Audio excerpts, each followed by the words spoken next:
Alors dans la vie, on a tous des rêves. Un des miens, c'est de travailler dans une crèche. Ça, c'est ce que je disais avant d'y avoir mis les pieds. Ouais. J'ai fait un stage il n'y a pas très longtemps.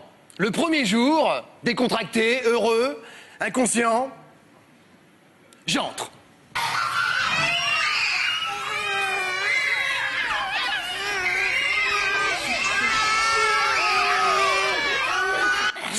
Le deuxième jour, après avoir lu pendant 24 heures des livres sur la contraception, la directrice m'a mis au changement des couches en me disant « Alors ne vous inquiétez pas, le caca, il y en a beaucoup, mais ça sent jamais rien. » Visiblement, elle avait perdu l'odorat. Ah oui, oui. Puis alors quand elle dit beaucoup, je peux pas la contredire. Disons que pour certains, un sac de couchage serait plus approprié. Oui. Et alors, les enfants, je sais pas pourquoi, j'avais l'impression qu'ils s'étaient passé le mot. Ouais. Ils souriaient, ils me regardaient, puis d'un seul coup... Non, arrête, ne fais pas ça, ça sert à rien, c'est gâché. Voilà, garde ça pour tes parents, hein. Voilà, décontracte, lâche. Non, ne lâche pas. Voilà, et après, c'est parti. Bébé, respiration, on enlève la couche, poubelle, nettoyage, couche propre, on redonne l'enfant. Bébé, respiration, on enlève la couche, poubelle, nettoyage, couche propre, on redonne l'enfant. Et à force d'aller vite, on va trop vite. Et c'est là que je me suis aperçu que c'était pas normal, les cris d'un enfant venant d'une poubelle. Ah ouais. Donc, on m'a mis au biberon. Et je vous assure que ça part d'une mauvaise communication. Quand la puéricultrice m'a donné le biberon en me disant « Mettez-le à 50 », comment je pouvais savoir, moi, qu'elle parlait des secondes du micro-ondes et pas de la température du biberon?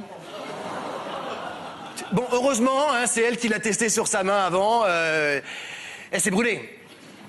D'ailleurs, c'est un comble, hein. Travailler dans une crèche et se retrouver en cloque. Et donc, en fait, le pire pour moi, c'est les parents. Vraiment.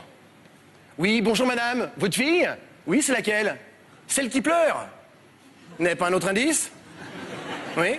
Et la petite Marion d'1 an est arrivée et a dit à sa mère, je m'en rappelle très bien, « Greu-greu-me de greu ». Et sa mère a répondu, « Mais oui, moi aussi j'ai passé une bonne journée ». Je suis rentré chez moi et j'ai dit à ma femme, « Hé, greu-greu-me de greu ». Mais très bien, y a pas de problème, le balai dans la cuisine, hein. Comme quoi, la mère de la petite m'a vraiment pris pour un abruti, hein. Ouais. Enfin bon, en tout cas, tout ça, c'est pas pour moi. Non. Et la semaine prochaine, je commence une nouvelle formation, pour mec. Ouais, maïeuticien. On appelle ça aussi sage-femme, pour homme. Quoi, qu'est-ce qu'il y a? Non mais c'est bien, non mais un petit bébé, c'est pas pareil, parce qu'en fait, quand ils sont comme ça, c'est plus facile. Après, vraiment, on galère au début, mais après, ça va. Fabrice Dogno. Merci. C'est sa première fois, Fabrice Dogno, 38 ans, il est chez nous ce soir avec un sketch dont on ne lui a pas imposé le sujet, rappelons-le, puisque nos nouveaux candidats ont le droit de choisir. C'est parti, on a les notes de tout le monde. Sur 20, voici la note que vous donne Jean-Luc Moreau. 11, oula, c'est faiblard ça, Jean-Luc. Catherine Barma. 11, oula, un match de foot, 11 contre 11. Jean Benguigui. 10, on va un point en dessous. Je trouve sévère. C'est vrai que ça a eu du mal à décoller, j'ai eu cette impression aussi. Moi, je vous ai mis 12, voilà. Qui veut commencer? Catherine. C'est comme vous, j'ai beaucoup hésité entre 11 et 12. J'aurais pu mettre 12 parce que y a une présence quand même, vous êtes assez à l'aise. Je suis pas folle des vannes parce que c'est un peu attendu. Mais j'ai remis 11 parce que pour moi, il n'y a pas de chute. Donc, comme j'étais pas spécialement convaincue, j'ai été un peu plus sévère. Voilà. Jean Benguigui. Il n'y a pas assez... Moi, j'ai trouvé le sketch pas bon. L'écriture, hein. Je trouve que ce garçon a de la présence, une vraie assurance scénique. On voit qu'il a déjà un peu de bouteille. Je comprends pas pourquoi on n'avait pas commencé par plus tard le sketch dans l'écriture, quand vous commencez avec les bébés à la chaîne. Vous commencez comme ça, un bébé, une couche, un bébé, tiens, ça pue dans la poubelle. Vous voyez, des trucs comme ça. Là, vous démarriez, il y avait une situation. Et vous avez mis un tiers à introduire ce qui pouvait être drôle dans le sketch. Et c'est ça, c'est un grand défaut C'est d'écriture. marrant, je suis pas d'accord parce qu'au début quand même c'était drôle la porte qui s'ouvrait et le bruit de la crèche qu'on entendait. Ah si, vous avez oublié, c'est un truc. Non, j'ai pas oublié. C'est un peu de l'impro qu'on fait beaucoup comme ça. Non, non, non. C'est moins intéressant que je trouve le travail à la chaîne des bébés. On avait un truc où tout d'un coup on était dans un univers. Oui, mais alors on très était fou. un peu trop dans le caca là alors. Alors après, c'est ça le problème. C'est que quand on traite du caca, on est forcément scato. C'est ça l'histoire. Et si on n'a pas le scato, alors ça c'est difficile. Jean-Luc, 11. Je trouve que c'est pas mal interprété. J'imagine que vous aviez le trac, non? Un peu. Oui, si, forcément, on a tendance à bouler un petit peu. Oui, bon.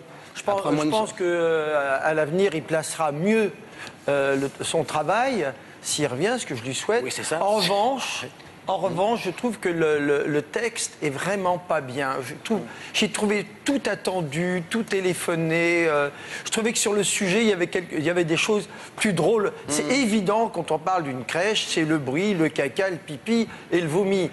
Et je pense qu'il J'ai pas fallait, fait le vomi, avec mais- les auteurs ou d'autres auteurs, il fallait aller chercher d'autres choses. Et moi, je suis très déçu par l'invention, par le peu d'invention du texte, pour moi. Alors écoutez, qu'ajouter à ça, je suis à peu près d'accord avec eux pour tout vous dire. Moi je vous ai mis 12 parce que je trouve qu'il y a du métier. On sent que voilà, quand même. Oui, l'assurance. Voilà, vous avez une vraie présence, vous jouez bien, il y a du métier derrière. Voilà, on sent ce métier en plus, mais effectivement, c'est sans surprise, quoi. Voilà. Pour tout vous dire, c'est sans surprise.